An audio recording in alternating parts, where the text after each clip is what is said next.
This is Bill Jones from recapturefederalism.com with another episode 18 from Bill Jones from Freedom's Nest here at Freedom's Nest. The title and the subject today: Homeland Security Infusion Centers Levying War. Treason. That's correct. That's what I said. We'll get into that. First things first. I, William R. Jones, do solemnly swear that I will support and defend the Constitution of the United States against all enemies, foreign and domestic, that I will bear true faith and allegiance to the same, so help me God. And that's going to be an integral part of what I'm talking about today. I was not aware of fusion centers until a few days ago. And the organization I belong to, Oath Keepers, not too active in there, but I belong. And there's a reason I haven't been too active in the past. Probably should get more active. And they talked about that they were being discriminated against. They were being called terrorists by fusion centers in New York. That the New York Oath Keepers was a terrorist organization. Do you realize what that means? Oath Keepers. Now, I'm not talking just about the organization. I'm talking about the term Oath Keepers. You know what that means? If somebody is calling Oath Keepers a terrorist organization, or they are terrorist individually. Now get back to this fusion center, the name, and I heard that name and I didn't know what they were, but it seemed to me I have read that somewhere before, the term fusion. And that internet is wonderful for some things and bad for others, but you go to the internet and you look up fusion centers. Wow.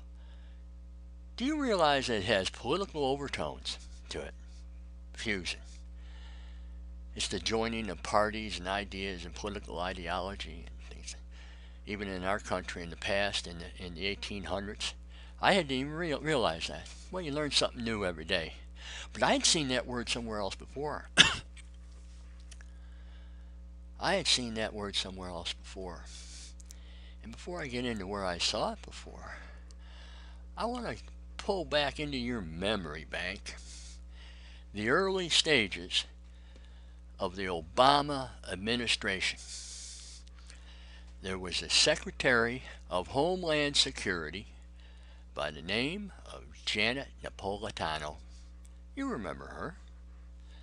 You remember her, I'm sure you do. And there was that memo. You remember that memo? Yeah, there was a memo. And wasn't that memo, what was the message? She was telling everybody in her organization, and essentially everybody in this country, beware of returning veterans. And I heard that, and I went ballistic. Because at that point, why are they being beware of it? You know why? Because the Democratic Party views veterans as enemies because they have taken oaths and they have kept their oaths. Now, Democrats don't keep their oaths. Okay? Janet Napolitano did recant the statement, whatever that means. That means you got caught saying something you shouldn't, so you recant it. Doesn't mean you mean it. It just means you recanted it. They're still watching it. And we come now, we progress and we expand now, and we have fusion centers. And they've been around, I guess, since 2005. Fusion centers. There is a definition here. I can find it political. I had gotten it here, and it's a coalition of political parties or factions. Wow, that doesn't sound American now, does it? Well, it's not. But I had seen it somewhere else before. I have, over the last 50 years, I've become an expert on communism. And there are reasons for that, and I've been into that before. But I went back through my 6-pound book of research and reconnaissance material, and into one of my favorite documents. There's two of my favorite documents. One's the Communist Manifesto, and then the other one is the guidelines of the organizational structure of the Communist parties on methods, content of their work, adopted the 24th session of the Third Congress of the Communist International, 12 July 1921. Big title, okay? And I just shorten it most times, just say guidelines, and I've gotten to the point now I'm just going to call it what it is. It's an operational field manual for communism. There's 8 sections. The second section, section 2, titled On Democratic Centralism. And that's what we have going on in this country with the Democratic Party. It's democratic centralism, pro-communist, treasonable acts, things of that sort. And I've gotten into that in the past. But I'm going to read you, and there's 59 items or sections in the operational manual of communism. And they're numbered. Number 6, right underneath the title on democratic centralism. Number 6, and let me read this paragraph, and probably one other paragraph, and then I'll move on. Democratic centralism is the Communist Party organization. Let me start over. Democratic centralism in the Communist Party organization should be a real synthesis, a fusion of centralism and proletarian democracy. This fusion can be attained only on the basis of constant common activity, constant common struggle of the entire party organization. What they are doing, and they bring different parties, and there's political parties and there's other parties. Parties are members or individuals within an area. It's where you get conspiracy from. You have individual parties, more than 2, joining together for some illegal activity. Okay, that's it's a criminal conspiracy. That should keep that in mind too, because you have a lot of that going on, and that's part of that treason and stuff. So fusion, what did they do when they made the Homeland Security Department? What did they do? They pulled everybody together. In the name of fighting terrorism, by the way. We did pretty good fighting Nazism and the Japanese in World War II, and we didn't need any Homeland Security. We did have some units, some independent units. We had civil defense wardens and things of that sort, but we didn't need any big, huge department. Well, they want that department because they're going to turn it on the people. That's what happens under communism, just like you had in Pol Pot and the Cambodian killing fields. That's what communists do. They kill people, they enslave people, they imprison people. Keep that in mind. That is their final totalitarian act for maximum power. So in the process, they have, in this particular case, and they had it in the Soviet Union and other areas, they get a centralized government. Everything's centralized. They take your gun, centralized. They have a fusion of different departments working on one goal. In this particular case, it's the communist ideology. Don't have to be a communist to follow communist ideology. Can be collaborators and things of that sort, and that's what you have with fusion. Probably some decent law enforcement people there. They're involved in it. They should speak up, I suppose. But I guess if you want to feed your family, you do what you got to do. Centralization, the next paragraph. Centralization in the Communist Party organization does not mean a formal and mechanical centralization, but rather a centralization of communist activity, i.e., building a leadership which is strong, quick to react, and at the same time flexible. Wow. Wow. Interesting. Think about that in relationship to Homeland Security infusion centers. Later on in this section on democratic centralism, they go, and I got some notes here. It'll be item 12. I have some notes there. Let's see, what did it say? Oh, NSA and IRS. Oh yeah, it's all part of this deal, say. It's like you have a IRS as part of the communist care.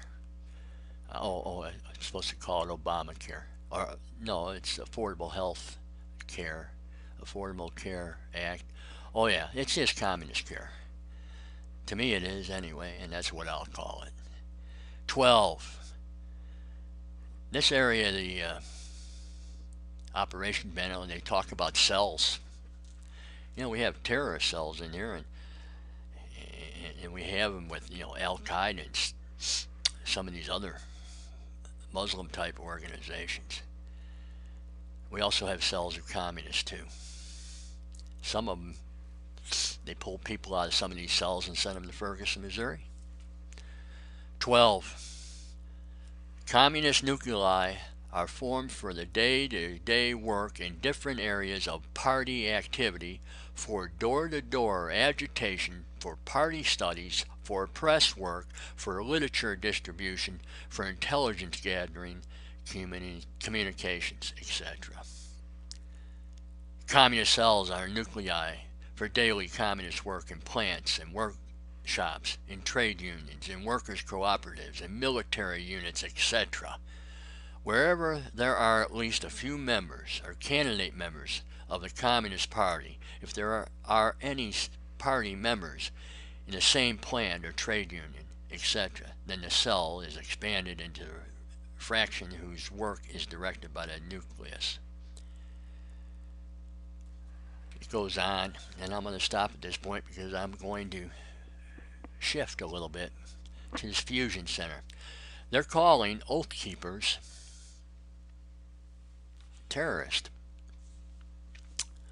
People who take and honor their oath, they're calling terrorists. Can you understand the depth of that? I'm going to show you how big it is because it goes directly to the Constitution of the United States. It goes directly to the Constitution of the United States, Article 6 of the Constitution. It also goes to every veteran who has ever served this country, going all the way back to the ratification of the Constitution. Because just as I did earlier, you take that oath. You take that oath. And if you're a believer of God, if you're a Jew or a Christian, if you do not take the oath honestly, if you dishonor that oath, that's blasphemy. That's right. It's blasphemy. What that fusion center in New York is doing, in effect, is going out to the graves and spitting on those graves out there of those who have served. It's like going out to the National Cemetery, spitting on the grave of that man who honored his oath and served. Yes. I want to go to the Constitution. I'm going to read 2 paragraphs. Article 6 of the Constitution. I've done in-depth presentations regarding Article 6. Probably will again. This Constitution is this is the Supremacy Clause. We get all our laws through the Supremacy Clause. Okay? And the relationship of oaths to the Supremacy Clause. This Constitution and the laws of the United States, which shall be made in pursuant thereof, and all treaties made, or which shall be made under the authority of the United States, shall be the supreme law of the land, and the judges in every state shall be bound thereby anything in the Constitution, laws of any state, to the contrary notwithstanding. I accentuated bound. It's also going to be used in the religion clause, which is in the next paragraph. Bound. Bound is a legal term. What does it mean? It means you have a legal or moral obligation. Legal and moral obligation. Now, to the religion clause, which is the next paragraph.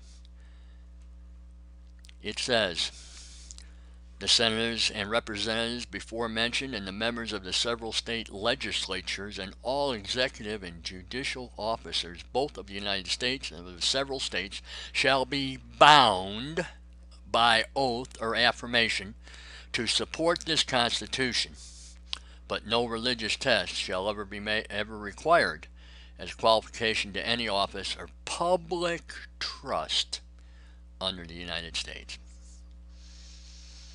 Wow, public trust. You know the opposite of public trust is? You got a general idea what public trust is, I'm sure. But you know what the opposite of public trust is? Political corruption. That's right, political corruption.